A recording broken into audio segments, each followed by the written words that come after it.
The State House is still one of the most open state houses in the nation, and we encourage that. This is where the people's work is done. That's the only reason we're here. This building is very open, as we know. I'm proud of that people can come to this building at any time, go into committee meetings at any time, sit in the back of the House floor at any time. There is a sense that government is somehow different than us when government really is us. Government is just simply our collective will as Vermonters.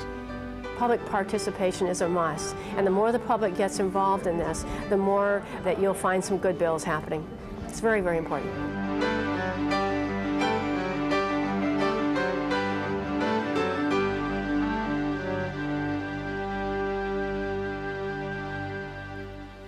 Vermont Citizen Legislature convenes every January in Montpelier.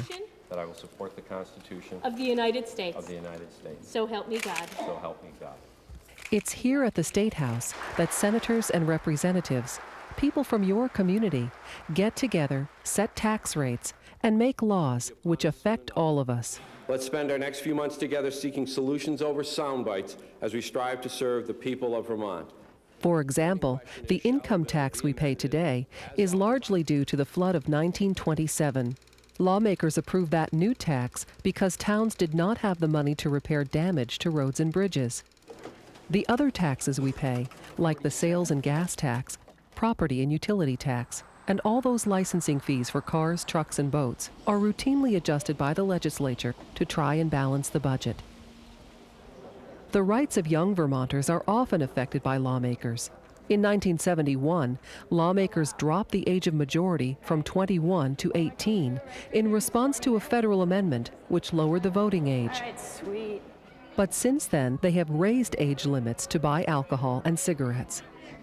Besides impacting individuals, lawmakers can also determine the character of this state, from passing Act 250, which dictates how development can proceed, to establishing programs which hand out tax credits and grants used to entice businesses to locate here. I now declare you joined in civil union. More recently, establishment of civil union legislation and Act 60, the latest way to pay for education, have generated quite a bit of discussion. These laws, and all the others which are not so well known, are created by men and women who are part-time politicians, citizen legislators. The point was to have people who were as like you as possible serve in the legislature, that it could be your neighbor. None of us are professional legislators, and I think that's a tradition worth maintaining. I'm always amazed to see how truly representative this building is. Young people, old people, butcher, baker, candlestick maker. It's a great system. The legislature, also known as the General Assembly, is composed of two bodies with equal power. The House, containing 150 representatives from various districts around the state, and the Senate, with 30 members representing Vermont's 14 counties. The Lieutenant Governor presides over the Senate, but the agenda is set by the President pro tem. The member from Burlington, Representative Hitchin, moves to further amend the bill as it is printed. It's simpler over in the House, where the Speaker controls the House and sets the agenda. Are you ready for the question? The member from Burlington. Mr. Speaker. Members are elected for 2-year terms, so each session is known as a biennium. Work not finished in the first year can be carried over to the second. Legislators meet in rooms that have been restored to the way they looked back in 1859. The House and Senate chambers in this building are the oldest in the entire United States that are still used for their original purpose and still look remarkably the way they've always looked. The current State House is considered the third State House. The first was torn down, the second burned in an 1857 fire, and this one was constructed from the ruins of that fire. But it has been in continuous use over the last 160 years. I think this building is one of the simplest and yet most beautiful buildings in the state, without any question. State capitals, by their very nature, they always have been designed to be the best expression of design that a state can muster so that the public servants of the people are surrounded by everything that exemplifies what they should be proud of in their state. All of these are design elements that say something about Vermont, and they also say something about the pride with which Vermonters built their State House in the mid-19th century. The finishes of the building are quite elegant, but this building is remarkably small for a state capitol and remarkably accessible. You can't go through any state house the way you can go through this one. These desks are the only desks that our legislators have. Right here in the House and Senate chambers, they get piled with papers. It drives me crazy how unkempt the State House is during the session. But at the same time, again, you'll never find that in any other state. They have remarkably neat chambers because they have offices for their legislators. That's where all the paperwork is left, and they simply come to their chambers in most cases and vote. I still find the business of the people is conducted in a messy enough way in this building to actually keep us mindful of what exactly is going on during a typical session. Although its historic beauty has been restored, there have been many changes since this building was built. For example, the House used to hold more than 240 members. Basically, one town, one vote. But that all changed in 1965 when federally mandated reapportionment forced the House to reflect population numbers instead of numbers of towns, slimming the House down to its present size of 150. Despite these and other developments, the political process has remained essentially the same. The Constitution of the state has just one simple procedural rule, and that is that the very same bill must pass both houses and be signed by the governor. In the House, you need 76 votes. In the Senate, you need 16 votes to bring something across. No one's king for a day. It's a democracy. The minority is heard, but the majority wins. The House and Senate really have equal power. For a bill to become law, it has to pass the House and it has to pass the Senate. A simple concept, but the actual process can get a little complicated. For example, any legislator can introduce a bill, but all tax bills must come from the House. Once introduced, a bill must undergo 3 readings or reviews in each chamber before it can become law. The question is, shall the bill, H 207, be read the 3rd time? Are you ready for that question? After the first reading, the bill is sent off to the appropriate committee. The committee system is really the nuts and bolts of the legislative process. We get hundreds of bills that are introduced, and we send them off to the committees that specialize in certain areas: natural resources, health and welfare, the appropriations committee that looks at the money issues. And that's where the nitty-gritty work gets done. That's where we really write legislation. It's not in the full House with 150 members or the full Senate with its 30 members. Until we figure out how to help contain the cost of health care and special ed, even if we dropped $50 million in right now, in 4 or 5 years, we'd be right back here.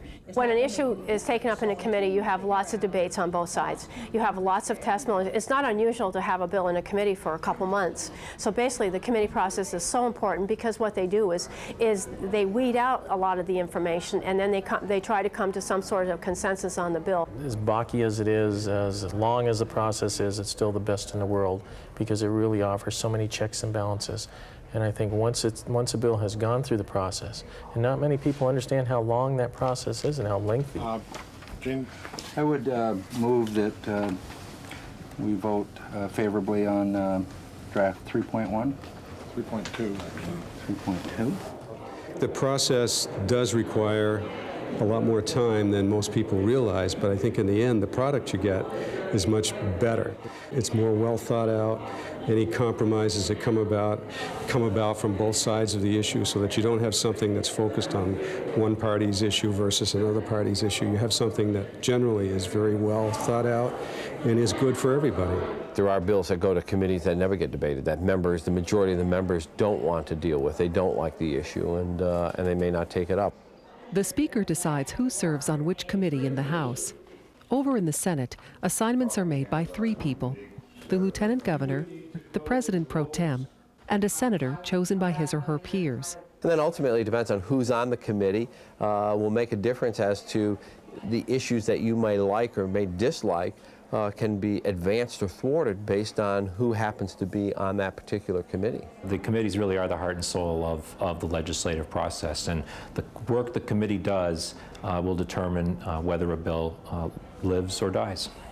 If the bill is not tabled and makes it out of committee, it goes back before the full House or Senate for a second reading. This is where it faces its first real test. The bill is voted on and can be amended, rejected, or approved. If it's approved, it goes back before the full House or Senate to be voted on for a third time. If the bill survives that third reading, it then goes to the other chamber to be reviewed there, and the whole process is repeated all over again. Getting a majority of the members of the House and Senate to agree is not always easy. I would ask at this time, Mr. Speaker, and we as a committee ask that this body not concur with the Senate proposal of amendment and that committee of conference be appointed. Thank you, Mr. And ultimately, we have to reach consensus on what the bill looks like. So if the House and Senate pass different versions, they have to come to agreement on what the final version would look like. To do that, a conference committee is formed, made up of 3 representatives from each chamber. When they reach a compromise, the bill goes back to the full House and Senate for approval. Once both chambers pass the same bill, either on their own or with the help of a conference committee, it goes to the governor. In most cases, the governor either signs it, lets it become law without a signature, or vetoes it. That vetoed bill can still become law if the House and Senate both vote to overturn the governor's veto with a 2/3 majority. These are the basic rules, but they can change. They're rules that the legislature puts on itself and decides if it wants to follow those, or it can suspend them, or it could amend them, or it could enact a bill without regard to them.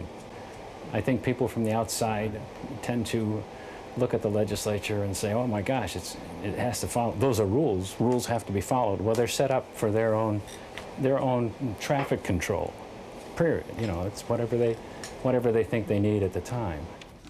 The important thing to remember is that citizens of this state can get involved in legislation which affects them by watching debate on the House or Senate floor or by testifying in committee.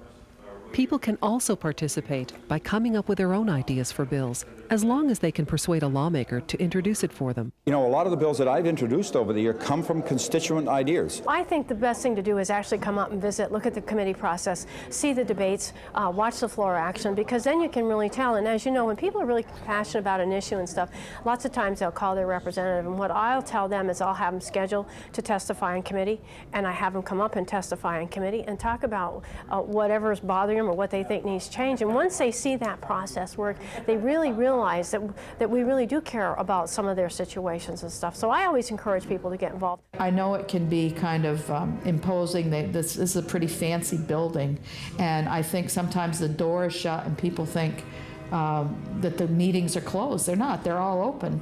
And we are very used to having people come in and listen and then be able to form an opinion and offer one. There's no such thing as a closed meeting because we have nothing to hide. What we're doing here is working for the people of the state of Vermont. Every door is open, every committee is open. And if you have a real interest in a subject where you want to testify, you call the Sergeant of Arms, ask to speak to the clerk of the particular committee. You call the clerk or write the clerk, but it's easier to call, and request to testify on a particular bill. Technically, under their own rules, the committees can hear from whatever witnesses they wish to, and they don't have to hear from people they don't wish to. But it's always been a tradition in Vermont that if a Vermonter wants to testify before one of the committees, they're invariably given an opportunity. I think many times in our committees, all too often we hear from lobbyists who represent certain groups when we really need to be hearing from real people who have real jobs and are really being affected by what we do up here. I think what I have seen change over the years is the number of lobbyists has increased. A lot of the people that line the sides of this room are work for one interest or another. When I first came here, there weren't too many lobbyists. But now we have more lobbyists than legislators, I would think. They're a great resource for the legislators. They do a lot of research for them, help them on issues. Things, in fact, have gotten a bit more complicated. At least the legislature these days does a lot more itself in-house than it ever used to. It does its own analysis and research. It creates the proposals rather than accept what might be handed to it by the governor's office or the executive. More and more now, it's pretty clear that the legislature starts from scratch and writes the law from the beginning here, which is as it should be. Lawmakers say they appreciate help from lobbyists, but they really want to hear from their constituents. Some of the best people that we have are coming to the head of the table to testify are our constituents who've taken the time to come to this building. After all, what we're doing affects them directly, and you get a much better sense when it's up front and personal with somebody. We get our best information from people on the outside who are actually living the job or the work or whatever the issue is. So come on in and testify. And if you do a good job, you, in fact, will be able to change. You'll change some ideas, and that's the committee process. A great resource for both first-time visitors and veteran lawmakers is the Sergeant-at-Arms office, located just off the main lobby. We're the liaison between the constituents in the state of Vermont and members of the General Assembly. We are in charge of security. We're in charge of the phone systems, we're in charge of the mail, we're in charge of the pages, we're in charge of the cafeteria, and restoration and renovations. Everything has to be cleared through this office. The students in green jackets are pages, 8th graders from around the state, who come to Montpelier where they help deliver messages to lawmakers as quickly as possible. The pages put in a tremendous amount of mileage. They're a very valuable asset to the operations of the General Assembly. The men and women in the green coats are members of the Sergeant-at-Arms staff and will tell you where you can and cannot go.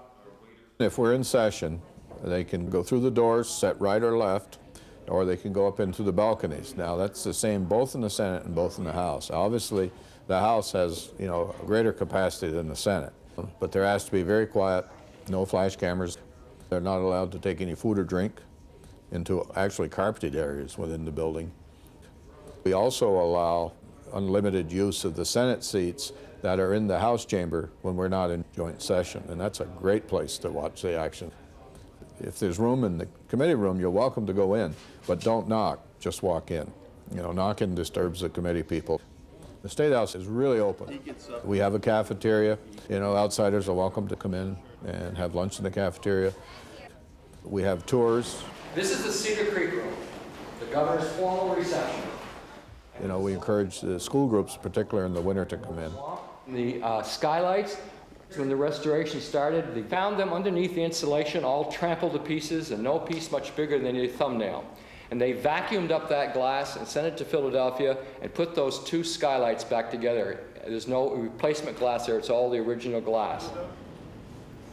Visitors are not allowed in the Legislative Lounge, where lawmakers like to relax or catch up on work. Senator Leddy. Yes.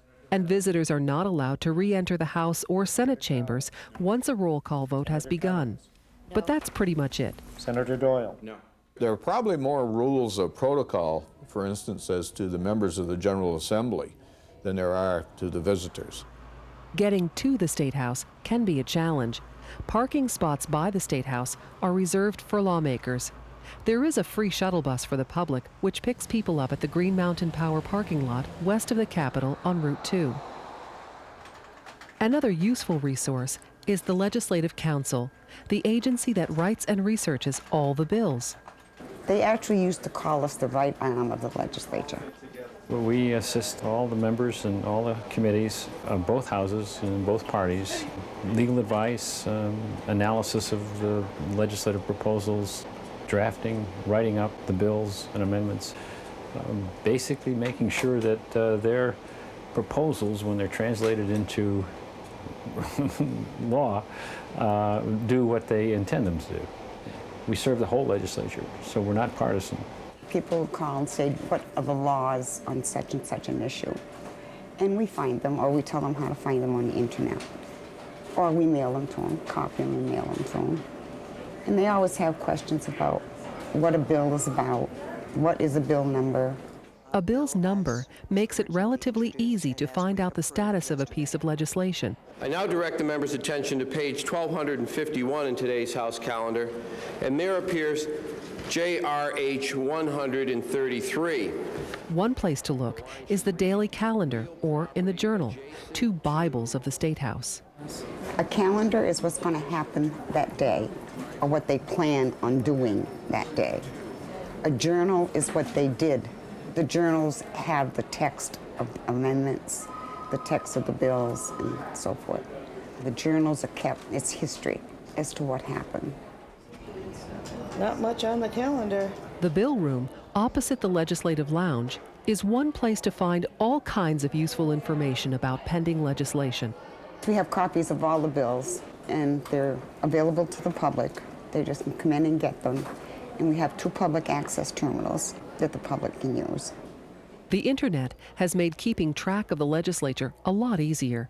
The daily calendar and journal are posted nightly, along with a lot of other useful information. If you go to www.state.vt.us, you can find out all about pending legislation. If you know the bill number, you can enter it in and pull it up and see, has it gotten out of committee, who sponsored it, was it amended, what did the amendment sound like? You get a lot of really good information. If you don't know the bill number, you can also get to that same information by putting in some keywords, and you can get the contact information for your legislators. The Secretary of State's office also produces several valuable publications. In your local library, you'll have the Vermont Legislative Directory and State Manual. There's a copy of our Constitution, the Declaration of Independence.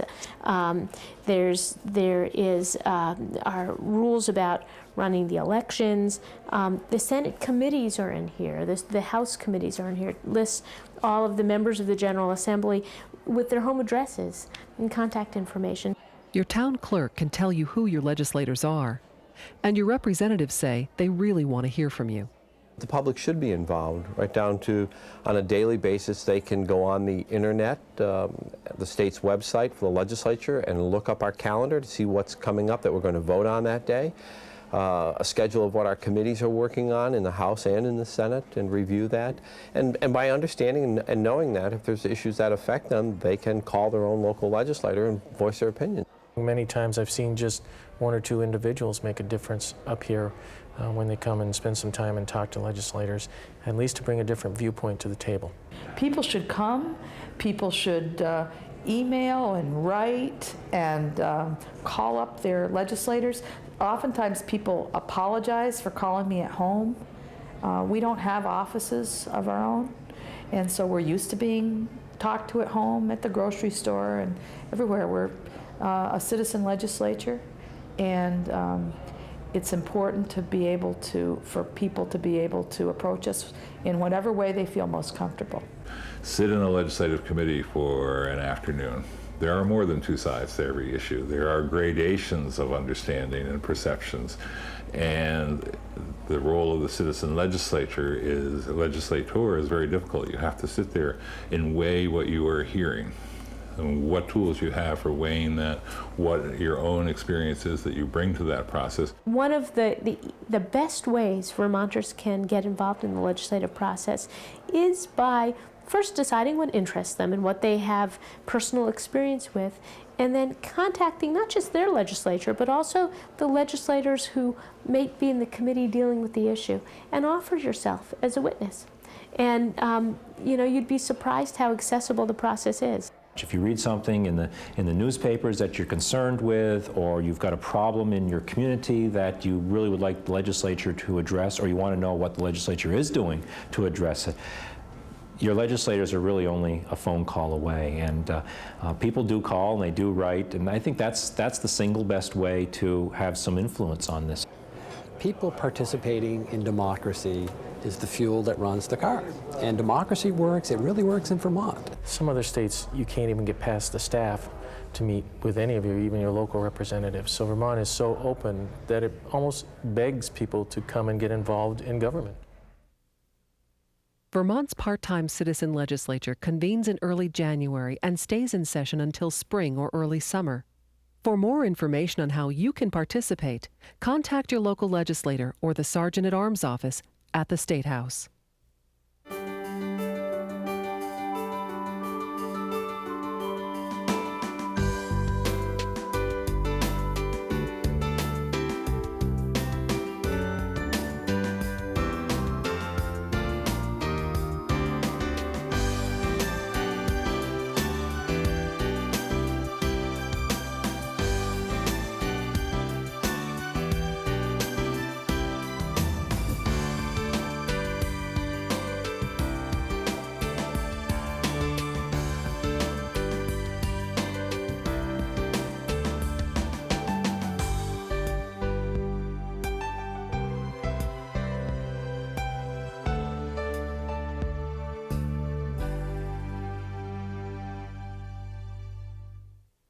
Production of the People's Guide to the Vermont Legislature was made possible by generous grants from the farm families who own the Cabot Creamery Cooperative, who urge you to get involved with your local government, and the Vermont Department of Education. The People's Guide also received generous support from the National Life Group, IBM, Mr. and Mrs. E.W. Stetson III, the U.S. Department of Agriculture Rural Development, the League of Women Voters of Vermont, the Lintillac Foundation, and Egan Media Productions.